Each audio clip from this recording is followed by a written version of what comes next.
तैयार रहिए। स्टार्ट। वर्तमान अपील का निपटारा करने हेतु संक्षेप में तथ्य इस प्रकार हैं। मृतक का नाम तिरुमूर्ति है। विराम। अभियोजन साक्षी 1 आहत साक्षी और मृतक तिरुमूर्ति का भाई है। विराम। अभियुक्त संख्या 2 और अभियोजन साक्षी 1 परस्पर मित्र हैं। विराम। अभियोजन साक्षी 1 को धन की आवश्यकता थी और इसलिए उसने तारीख 22 अक्टूबर 2008 को एक वित्त पोषक अर्थात सेंथिल फाइनेंस जो पेरियार कॉलोनी में अवस्थित है से संपर्क किया। विराम। जब वह उक्त वित्त कंपनी से ऋण का फायदा लेने हेतु उनके कार्यालय में मौजूद था, उसी समय अभियुक्त संख्या 2 वहां आया। विराम।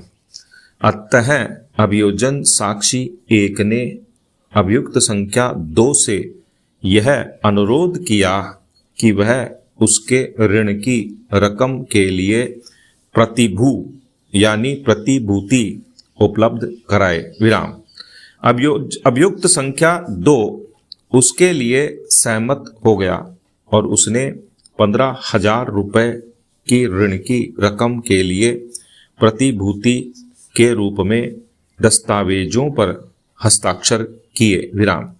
चूंकि अभियुक्त संख्या 2 ने उपरोक्तानुसार प्रतिभूति उपलब्ध कराई, इसलिए उसने 15,000 रुपये के ऋण की रकम में से अपने व्ययों के संबंध में 6,500 रुपये की राशि की मांग की। विराम।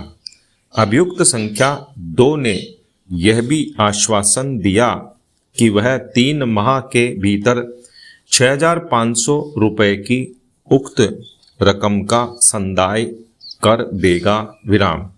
उसके पश्चात अभियुक्त संख्या 2 ने अकेले ही ऋण की पहली किस्त का संदाय किया और उसके पश्चात उसने ऋण की शेष रकम का संदाय नहीं किया। विराम। अतः तारीख 28 दिसंबर 2008 को रात्रि लगभग 8 बजे अभियोजन साक्षी 1 अभियुक्त संख्या 2 की कार्यशाला पर गया और उसने उससे ऋण की ऐसी बकाया राशि का संदाय करने की मांग की जिसका संदाय उसके द्वारा किया जाना था। विराम। तथापि अभियुक्त संख्या 2 अभियोजन साक्षी 1 से झगड़ा करने लगा और उसने भद्दी भाषा का प्रयोग करते हुए अभियोजन साक्षी 1 से गाली गलौज किया। विराम। अतः अभियोजन साक्षी 1 ने बलपूर्वक कार्यशाला से एक सुजुकी मोटरसाइकिल ले ली और वह उस पर सवार होकर अपने घर चला गया। विराम। उसी दिन देर रात्रि लगभग 11 बजे जब अभियोजन साक्षी 1 अपने घर निद्रा मग्न था तो अभियुक्त संख्या 2 अपने भाई अभियुक्त संख्या 1 के साथ वहां आया और उसने अभियोजन साक्षी 1 को घर से बाहर आने के लिए ललकारा। विराम। अभियुक्त संख्या 1 तथा अभियुक्त संख्या 2 की ललकार को सुनकर अभियोजन साक्षी 1 और उसका भाई मृतक तिरुमूर्ति और उनकी माता घर से बाहर आ गए। विराम।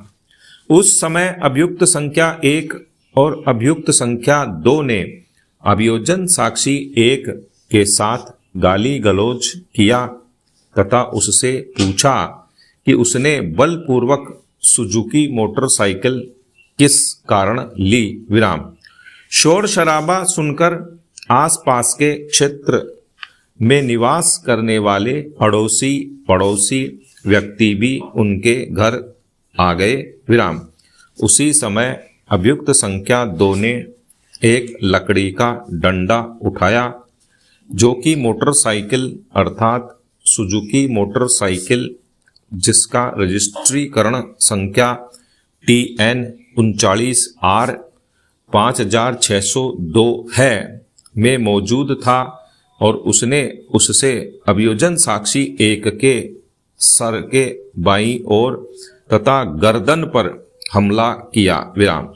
यह शोर शराबा और उपद्रव देखकर मृतक अपने भाई अभियोजन साक्षी 1 को बचाने के लिए आगे आया। विराम। उसी समय अभियुक्त संख्या 1 ने मृतक पर लकड़ी के डंडे से वार किया और जिसके कारण वह लहूलुहान हो गया। विराम। इस घटना को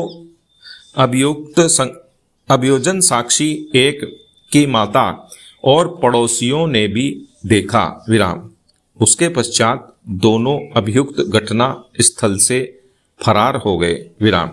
चूंकि अभियोजन साक्षी 1 और मृतक दोनों ही गंभीर रूप से आहत हुए थे, इसलिए घटना स्थल पर एक एम्बुलेंस बुलाई गई तथा अभियोजन साक्षी 1 और मृतक को तिरुपुर शासकीय अस्पताल ले जाया गया, जहां उन्हें अंतः रोगी के रूप में भर्ती किया गया। विराम।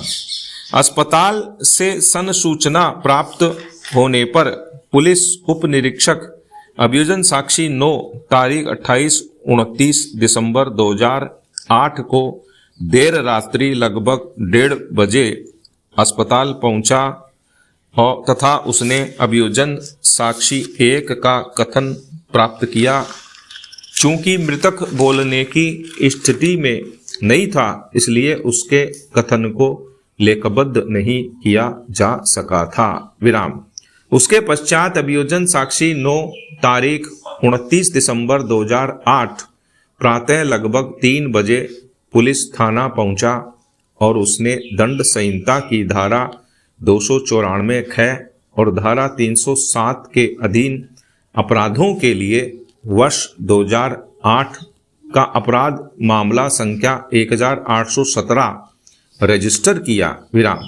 अभियोजन साक्षी 9 ने शिकायत और साथ ही प्रथम इत्तिला रिपोर्ट जो प्रदर्श P1 के रूप में चिन्हित है को संबद्ध न्यायिक मजिस्ट्रेट को अग्रेषित किया। विराम।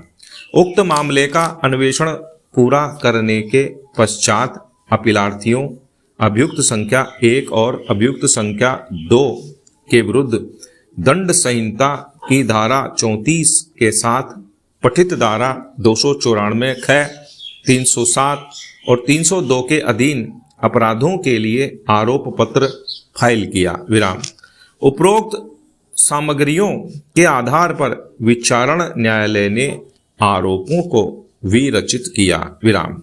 जब अभियुक्तों से उन पर लगाए गए आरोपों के संबंध में प्रश्न किया गया तो उन्होंने अपने निर्दोष होने का अभिवाक किया। विराम। अभिलेख पर उपलब्ध मौखिक तथा दस्तावेजी साक्ष्य पर विचार करने के पश्चात विचारण न्यायालय ने अपीलार्थियों अभियुक्त संख्या 1 तथा अभियुक्त संख्या 2 को सिद्ध दोष ठहराया तथा उनके विरुद्ध दंडादेश पारित किया। विराम।